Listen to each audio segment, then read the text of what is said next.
하나님의 말씀 봉독해 올려드리는 시간을 갖도록 하겠습니다. 오늘 함께 나눌 말씀은 룻기 3장 1절에서 6절 말씀입니다. 룻기 3장 1절에서 6절 말씀입니다. 제가 먼저 읽고 여러분이 읽고 이렇게 번갈아 가면서 교독해서 봉독해 올려드리도록 하겠습니다. 오늘 함께 나눌 말씀 룻기 3장 1절에서 6절 말씀입니다. 룻의 시어머니 나오미가 그에게 이르되 내 딸아 내가 너를 위하여 안식할 곳을 구하여 너를 복되게 하여야 하지 않겠느냐.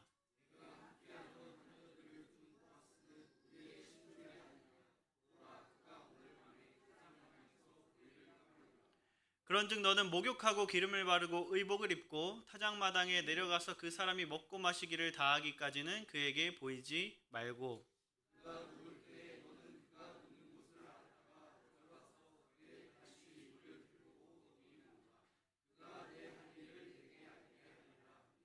룻이 시어머니에게 이르되 어머니의 말씀대로 내가 다 행하리이다 하니라.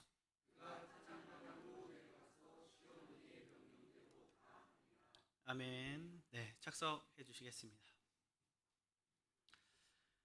네, 안녕하십니까. 지금 이 자리에 모인 우리 가운데 그리스도의 은혜와 평강이 가득하기를 소망합니다. 여러분, 나치의 그늘이라는 영화를 혹시 보거나 들어보신 적 있으십니까? 이 영화는 코리 텐 붐이라는 여인의 실화를 바탕으로 제작된 영화라고 합니다. 이 네덜란드 여성은 2차 세계대전 당시에 800명이 넘는 유대인을 숨겨주다가 적발되어서 수용소에 갇혀서 수용소 생활을 했던 여인이라고 합니다. 이렇게 수용소에서 아픔과 고초를 당했지만 전쟁이 끝난 후에도 전쟁 생존자는 물론 납치 동조자들을 위해서까지 재활센터를 운영하며 용서와 복음을 전하고 다니던 여성이었다고 합니다. 이 여성의 유명한 일화 가운데 수용소에서 자신을 괴롭혔던 간수를 용서한 일화가 있습니다. 그녀가 집회를 이렇게 쭉 다니던 어느 날 그녀를 괴롭히던 수용소 간부였던 사람이 그녀에게 와서 용서를 구했다고 합니다. 그녀가 그 사건에 대해서 이렇게 고백을 했었습니다. 내 안에는 용서하고 싶은 마음이 없었지만 그 순간 예수님께서 내게 먼저 주신 용서를 떠올렸고 내 감정을 넘어서 손을 내밀었습니다. 그리고 이 경험에 대해서 자신의 그런 직접적인 경험과 그리고 자기가 이제 전쟁 생존자와 나치 동조자들을 위해서 센터를 운영하면서 보게 된 그 사실들을 종합하여서 그녀는 이런 고백을 했습니다. 전쟁이 끝난 후 저는 네덜란드에서 나치의 만행으로 희생된 사람들을 위한 보금자리를 마련했습니다. 과거에 적을 용서할 수 있었던 사람들은 바깥 세상으로 돌아가 아무리 큰 상처가 있더라도 삶을 재건할 수 있었습니다. 하지만 계속해서 원한을 품고 사는 사람들은 계속 병든 채로 남아 있었습니다. 그것은 단순하면서도 끔찍한 사실이었습니다. 이를 통해서 우리는 그녀가 보여준 자신을 넘어선 그리스도의 발자취를 따르는 삶이 회복과 은혜의 열쇠가 되었음을 알 수 있습니다. 우리는 오늘 6번째 룻기 말씀을 함께 나눠보고자 합니다.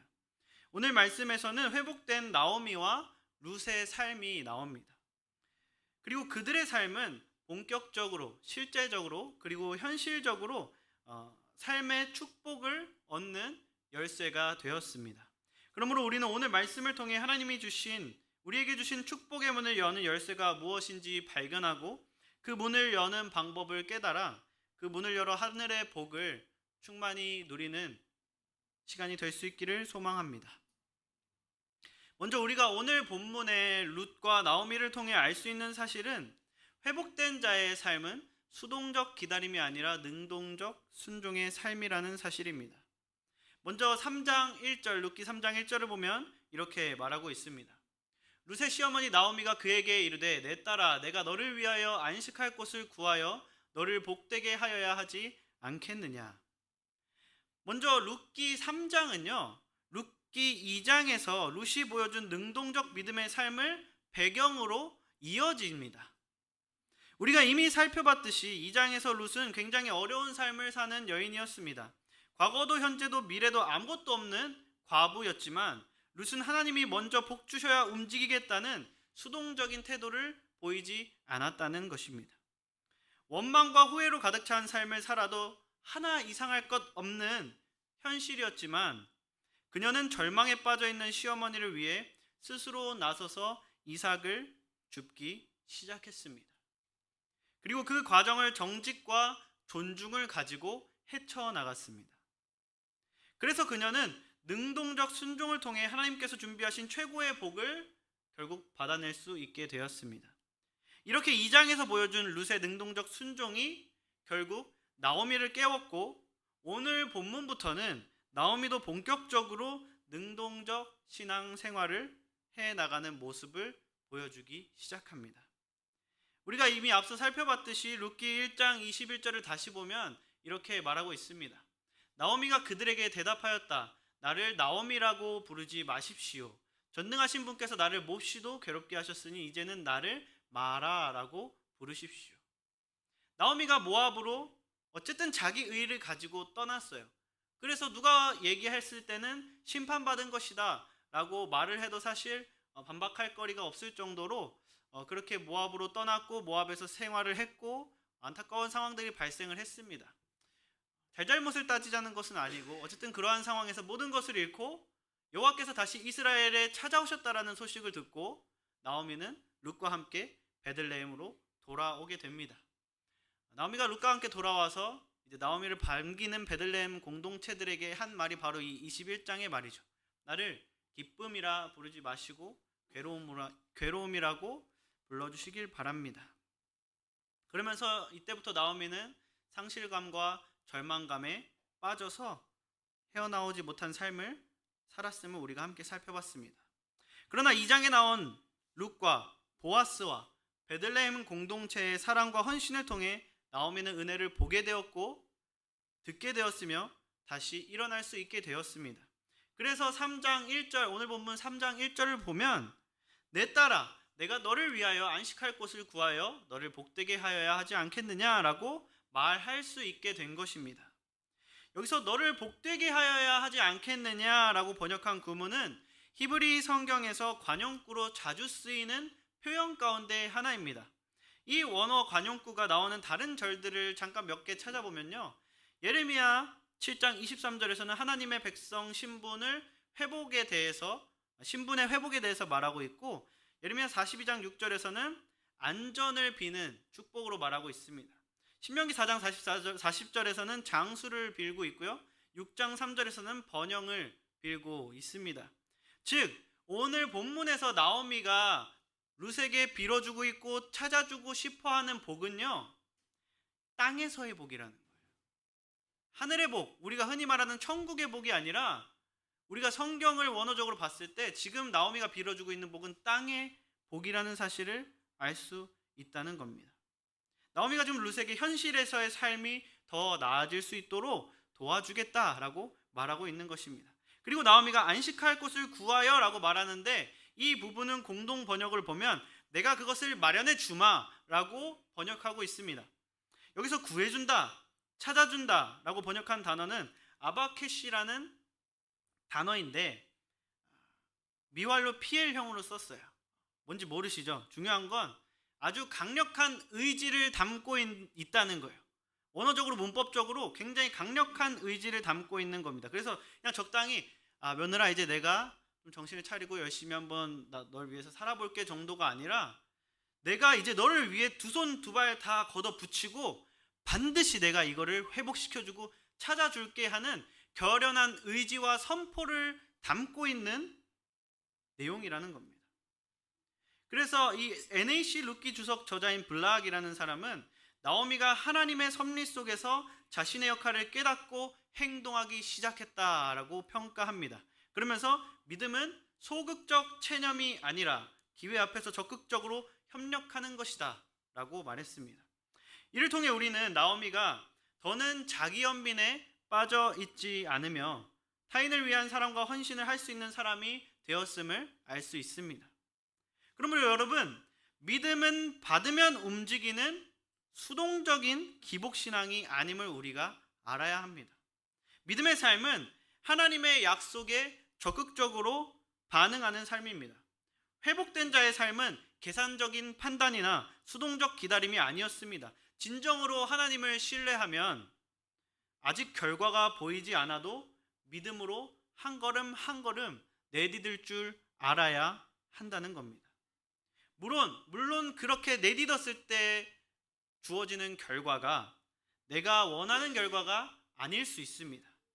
하지만 그런 믿음의 삶에 따라오는 결과는요, 내가 원하는 게 아닐지언정 반드시 나에게 가장 좋은 최고의 것을 주시는 하나님의 약속의 이행이라는 사실을 우리가 기억해야 된다는 겁니다. 즉 룻의 능동적 순종을 통해 나오미가 회복의 길에 들어섰고 룻과 나오미가 함께 같이 능동적으로 살기 시작하자 그들의 삶에 그들에게 가장 필요한 본격적인 은혜가 펼쳐지기 시작했다는 것입니다. 물론 우리가 신앙생활을 열심히 할 때 여러 가지 어려움에 부딪히게 됩니다. 때로는 열심히 하면 할수록 내가 부족하고 내가 연약한 것에 절망감을 느낄 때도 있습니다. 또는 어떠한 일을 할 때 가성비를 따지면서 그거 그렇게 하면 이렇게 되고 저렇게 되니까 그럴 거면 그건 안 하는 게 나아 라고 말하거나 생각할 때도 있습니다. 또는 이 일을 해야 하는 건 알지만 같이 하는 사람이 마음에 안 들어서 하기 싫을 때도 있고, 또는 이 일이 처리되는 방식이 마음에 안 들어서 이런 식으로는 일을 하고 싶지 않다라는 생각이 들 때도 있습니다. 사람은 보통 나의 감정, 나의 마음, 나의 의라는 또는 결과, 그런 것들이 중심이 될 때 여러 가지 이유들을 제시하면서 결국 내가 하지 않는 것을 합리화하는 본성을 가지고 있다는 겁니다. 하지만 오늘 본문이 우리에게 분명하게 말하는 바는 순종은 완벽이 아니라 최선이라는 사실입니다. 3장 2절과 3절을 보면요, 나오미는 이어서 이렇게 말하고 있습니다. 네가 함께 하던 하녀들을 둔 보아스는 우리의 친족이 아니냐. 보라, 그가 오늘 밤에 타작마당에서 보리를 까불리라. 그런즉 너는 목욕하고 기름을 바르고 의복을 입고 타작마당에 내려가서 그 사람이 먹고 마시기를 다하기까지는 그에게 보이지 말고. 나오미가 룻의 평안과 복된 삶을 위해서 굉장히 구체적이고 실현 가능한 계획을 세워서 전달하고 있습니다. 먼저 2절을 보면 너랑 이미 연이 있는 보아스 알지? 그 보아스는 우리를 구할 수 있는 고엘 제도의 해당자야 라는 사실을 지금 전달하고 있는 것을 우리가 발견할 수 있습니다. 그리고 그가 오늘 밤에 타작마당에서 보리를 까불리라 라고 말합니다.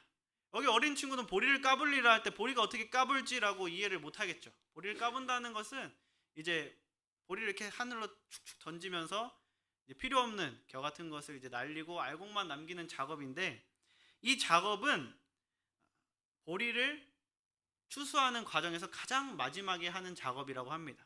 그러니까 지금 이 시간적 배경이 보리 추수가 끝나는 지점, 밀추수를 시작하기 바로 직전의 타이밍임을 우리는 알 수 있다는 것이죠. 고대 근동에서 주로 저녁 무렵부터 밤까지 이 일이 이루어졌고 농장 주인도 이 중요한 작업에 참여하거나 감독을 했었다고 합니다. 따라서 보아스가 직접 타작마당에 나와 있는 것은 수확기의 관습으로 볼 때 자연스러운 일이었다는 것이죠. 또한 수확한 곡식을 그날 밤에 타작마당에 쌓아두고 자면서 지키는 관행이 있었는데, 이것은 도난을 방지하고 다음날 작업을 이어하기 위함이었다고 합니다. 즉 나오미는 이러한 정황을 미리 다 파악하고 룻에게 지금 말해주고 있다라는 겁니다. 그리고 3절을 보면 목욕하고 기름을 바르고 의복을 입고 가라라고 말하고 있어요. 이와 유사한 행동 순서가 나타나는 구절은 에스겔 16장 8절에서 11절을 보면 발견할 수 있습니다. 이 에스겔 16장 8절에서 12절은요, 야훼와 예루살렘의 관계를 신랑과 신부의 혼인에 대한 비유를 사용하면서 묘사하고 있는 구절입니다. 즉 3절에서 나오미가 말하고 있는 의도는 룻에게 지금 보아스에게 결혼을 요청하러 가라, 고해를 요청하러 가라라는 의미가 담겨져 있음을 우리가 확인할 수 있습니다. 게다가 굉장히 치밀한 것은 먹고 마시기를 다하기까지 보이지 말라고 당부한다는 거예요.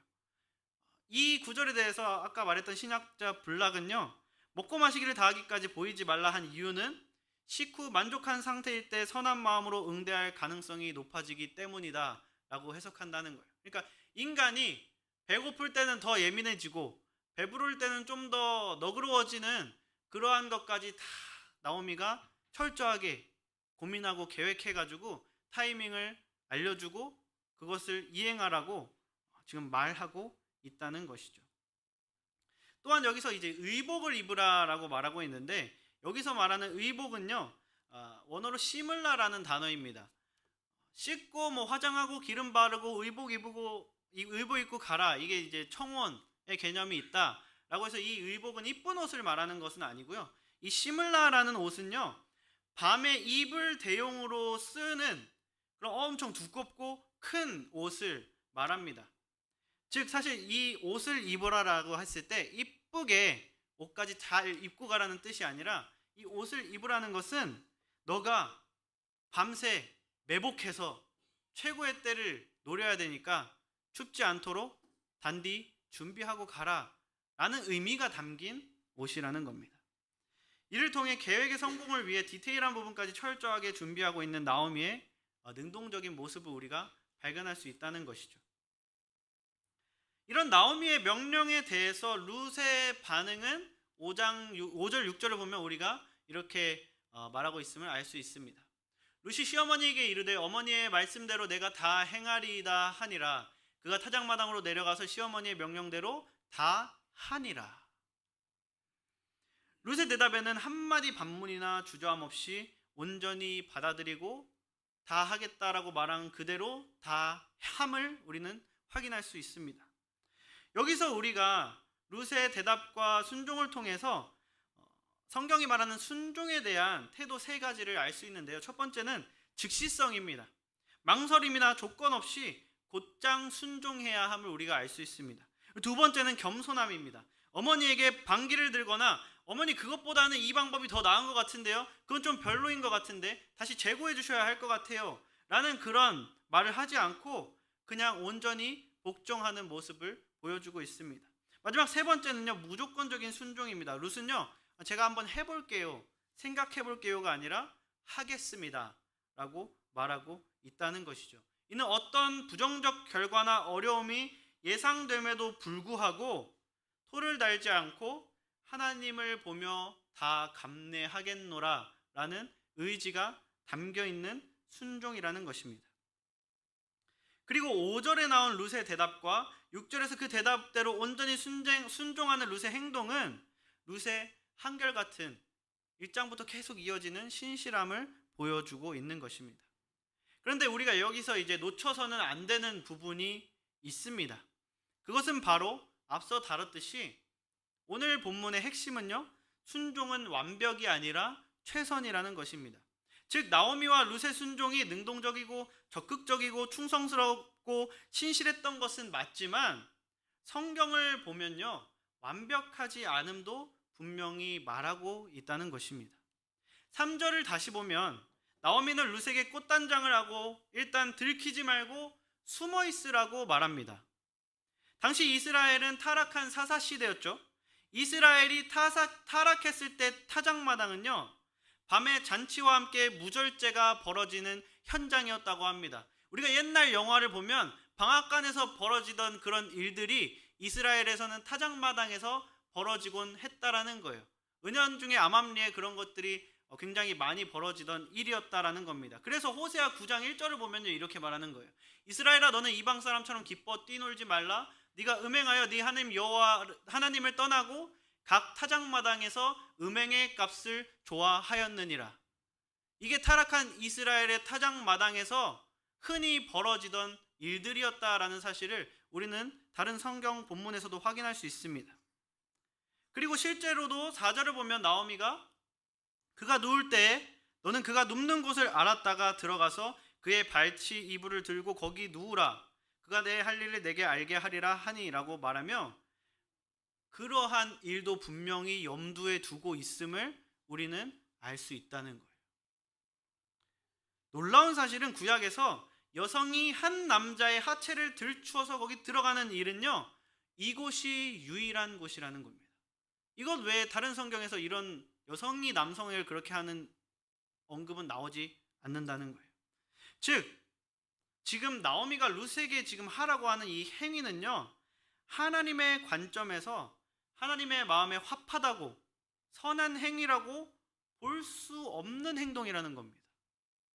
그러니 작정하고 만약에 꾸몄는데, 룻이 작정하고 꾸몄어요. 대놓고 타작마당에 가서 어슬렁어슬렁 거리면 사람들이 어떻게 받겠습니까? 맨날 와서 그냥 후줄근하게 와서 아침부터 밤늦게까지 이삭 줍고 그렇게 초췌하게 그렇게만 마주하던 사람이 어느 날 왔는데 이삭도 안 줍고 풀매하고 있고, 그러고 와고 어슬렁어슬렁 저녁까지 이러고 있어요. 그러면 룻이 그걸 의도하지 않았어도 다른 사람들은 모두 타작마당에 그거 하러 왔네 라고 당연히 생각했지 않겠냐는 겁니다. 모두 아마 미루어 짐작할 수 있었고, 룻조차도 내가 그렇게 가면 다른 사람들이 나를 그렇게 볼 것이다 라는 사실을 분명히 인식했을 거라는 겁니다. 그래서 시어머니인 나오미도요, 그러니까 밤이 지나고 보아스가 혼자 될 때까지 숨어서 때를 기다리라고 명령했던 겁니다. 그렇다면 그 명령에 대한 룻의 순종은 어떻습니까? 우리 아까 좋게만 봤는데 한번 삐뚤어진 시각으로 한번 봅시다.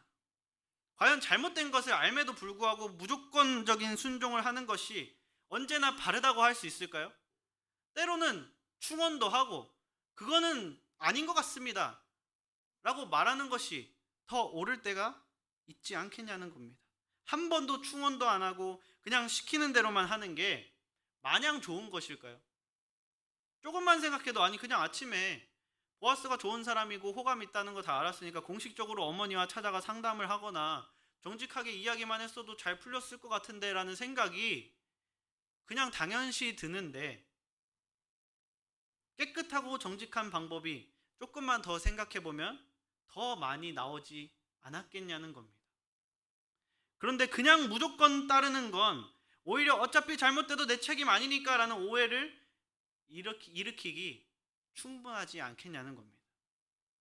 즉 오늘 본문 말씀은요, 나오미와 룻이 하나님의 백성으로 회복되어 열심히 능동적으로 순종하고는 있지만 완벽하지 않고 부족하다는 사실을 동시에 분명하게 보여주고 있다는 겁니다. 그러면 호세아에서 하나님께서 심판을 경고하실 정도로 싫어하는 방법을 계획해서 하라고 하는 나오미나 그걸 그냥 생각 없이 하는 룻의 순종은 완벽함은 차치하고서라도 굉장히 악하고 부정직하며 심판받을 만한 방법이지 않았겠냐는 겁니다. 내가 봤을 때 하나님은 이런 순종은 싫어하셔야 하는데 도대체 왜 하나님은 이런 행동을 기뻐 받으시고 땅에서의 은혜를 본격적으로 열어가기 시작하셨을까? 우리는 이런 의문을 품어야 되고요, 여기에 집중해 볼 필요가 있습니다. 그 이유는 이미 앞에서 하나님은 완벽한 순종이 아니라 최선을 다하는 순종을 기뻐하시기 때문이라고 우리가 다뤘어요. 그러면 내가 최선만 다하면 악하다고 할 만한 행위를 해도 괜찮다는 이야기인가? 라고 생각할 수 있겠죠. 물론 당연히 아닙니다. 그렇다면 부족하고 연약하고 하나님이 싫어할 게 분명한 것 같지만, 그런데 하나님이 받아주신다면 도대체 최선으로 인정하거나 인정하지 않는 기준이 뭘까요? 기분이나 감정은 아니겠죠. 그러면 하나님의 기준이 뭘까? 우리는 여기에 집중해야 합니다. 오늘 본문은 이에 대해서 하나님이 원하는 최선은 하나님께 맨 앞자리를 드릴 때 완성된다고 말합니다. 즉 똑같은 부족한 행위라도 하나님께 맨 앞자리를 드렸을 때 하나님은 최선으로 인정하고 받아주신다는 거예요. 같은 행위라도 내가 맨 앞자리에 있을 때 하나님은 악한 행위라고 말하신다는 말입니다. 앞서 우리가 말씀을 통해 살펴봤듯이 나오미는 신앙을 회복해서 삶을 회복했습니다. 그래서 능동적이고 적극적인 삶을 살기 시작했어요. 하지만 그 삶의 방법에는 잘못되거나 부족한 부분이 많았습니다. 룻도 마찬가지였죠. 룻도 나오미에게는 권위가 있으니 나는 시키는 것만 하면 되지 뭐 내 책임이 아니야 라는 식의 무책임한 순종의 그런 모습을 보여줬어요. 그런 모습이 저런 사람이 오히려 더 나쁜 사람이야 라고 생각하게끔 만들 수도 있다는 겁니다. 그래서 우리는 그렇게 하면 될 것도 안 되지, 아무리 누구나 다 부족하다고 해도 하나님은 저런 순종 딱히 안 기뻐하고 저런 순종은 받지 않으실걸? 토해버리고 싶으실걸? 이라고 생각할 수도 있습니다. 그런데 성경은요, 우리의 생각과는 반대로 하나님은 나오미와 룻의 순종을 기쁘게 받으시고 그들에게 땅에서의 축복을 허락하셨다는 사실입니다. 여러분, 우리가 오해하면 안 되는 게 땅의 복을 사모하고 하나님께 구하는 것이 기복신앙이 아니라는 거예요. 너무 복을 바라며 사니까 예전에는 그러한 기복신앙이 너무 많으니까 한국교회가 기복신앙 때문에 망가졌다라는 이야기가 이제 많이 들리기 시작합니다. 그러니까 요즘은 오히려 이게 극단적으로 가버리니까 뭔가 땅의 복을 구할 때 너 그거 기복신앙이야 라고 무분별하게 정죄하는 모습들이 많아지고 있어요. 여러분, 땅의 복을 구하는 게 기복신앙이 아닙니다. 기복신앙은요, 나의 바람이 곧 진리라고 생각하는 신앙입니다. 그래서 기복신앙의 사람은 하나님이 나의 바람대로 해주지 않고 하나님의 뜻대로 해주실 때 불평하고 원망합니다. 아니, 난 그게 하나님의 입장에서 그거 나한테 필요한 거라고 생각할 수 있는데 내 입장에서 그거 필요하지 않아요. 내 입장에서 필요한 거 이거예요. 이거 주셔야 됩니다. 이게 기복신앙이라는 거예요. 왜냐하면 판단의 기준과 주체가 하나님이 아니라 나이기 때문입니다. 그러므로 똑같이 땅의 복을 사모하며 구해도요, 부족하지만 최선을 다해 살고 그 가운데 하나님께 맨 앞자리를 드리는 순종의 삶을 사는 것은 기복신앙이 아니라는 거예요. 하나님이 주겠다고 구하라고 하셨는데 그걸 달라고 구하는 사람에게 잘못된 거야 라고 한다면 성경에 위배되는 거라는 것이죠. 그러므로 우리는 그리스도와 함께 그리스도의 뒤를 따르며 모든 것을 자유롭게 구할 수 있는 하나님의 자녀라는 사실을 잊지 않고 살아갈 때 모든 것을 할 수 있게 될 줄 믿습니다. 그렇다면 하나님께 맨 앞자리를 드렸다는 말이 도대체 어디 나올까요? 본문이 말하고 있어야 하지 않겠습니까?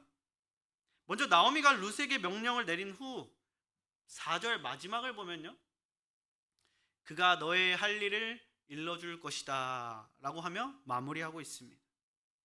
이 말은요, 네가 이렇게 두꺼운 옷 입고 이쁘게 단장하고 가서 잘 숨어 있다가 들키지 않게 보아스가 제일 기분 좋을 때 가가지고 이렇게 저렇게 다 해. 그렇게 해. 근데 그렇게 하면 보아스가 너한테 어떻게 해야 되는지를 알려줄 거야 라는 말입니다. 이것은요, 보아스에게 책임을 전가하는 말이 아니고 그러면 넘어올 수밖에 없어 라는 의미를 담은 말이 아닙니다.